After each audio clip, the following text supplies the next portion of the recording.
మోసపోయే అమాయకులంతకాలం మోసం చేసే మహామాయగాళ్ళు పుట్టుకు వస్తూనే ఉంటారు. రోజుకో కొత్త మోసంతో జనాల్ని మోసం చేస్తూనే ఉంటారు.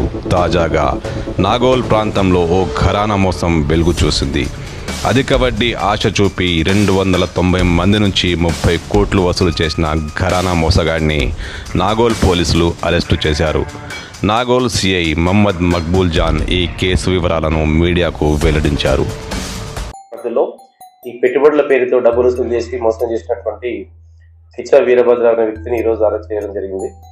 ఈ కిచా వీరభద్రరావు అనే వ్యక్తి విఆర్ ట్రేడర్స్ అనే పేరుతో ఒక ట్రేడింగ్ కంపెనీని ఓపెన్ చేసి ఎవరైతే 10 రూపాయలు లక్ష రూపాయలు పెట్టుబడి పెడతారో వాళ్ళకి ప్రతి నెల 10% వడ్డీ ఇంట్రెస్ట్ ఇస్తారని చెప్పి అందరినీ కూడా ఆకర్షించి దాదాపుగా 300 మంది నుంచి పెట్టుబడులు తీసుకొని వాళ్ళకి మొదలుగా ₹1,00,000 పెట్టిన వాళ్ళకి 10,000 రూపాయల డబ్బులు ఇచ్చుకుంటూ వాళ్ళకందరూ కూడా ఎరవేయడం జరుగుతుంది. అట్లా ఆకర్షించినటువంటి వ్యక్తులందరూ కూడా ఇతనికి డబ్బులు వేస్తారు.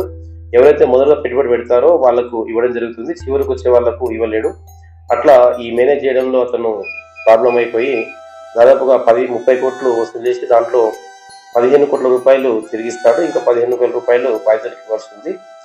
ఇతను ఒక ఫిర్యాదు మేరకు కేసు రిజిస్టర్ చేసి ఈ కిచా వీరభద్రరావుని అతని భార్య రాజ్యలక్ష్మిని అతనితో పాటు పనిచేసినటువంటి ఈ స్కీమ్ ని ప్రమోట్ చేసి ఇన్ఫ్లుయెన్స్ చేసినటువంటి వెంకట దుర్గా ప్రసాద్ అనే వ్యక్తిని అరెస్ట్ చేయడం జరిగింది. ప్రజలకు తెలియజేసిన ఏంటంటే ఎవరు కూడా ఎక్కువ వడ్డీకి డబ్బులు ఇవ్వరు. కాబట్టి ఈ పెట్టుబడుల పేరుతో ప్రజలను ఆకర్షించి డబ్బులు ఎక్కువ వస్తాయని చెప్పేసి ఎవరైతే ఇన్ఫ్లుయెన్స్ చేస్తారో అట్లాంటి వాళ్ళ యొక్క ప్రజలకు గురి కావద్దని చెప్పేసి ఈ సందర్భంగా తెలియజేస్తారు.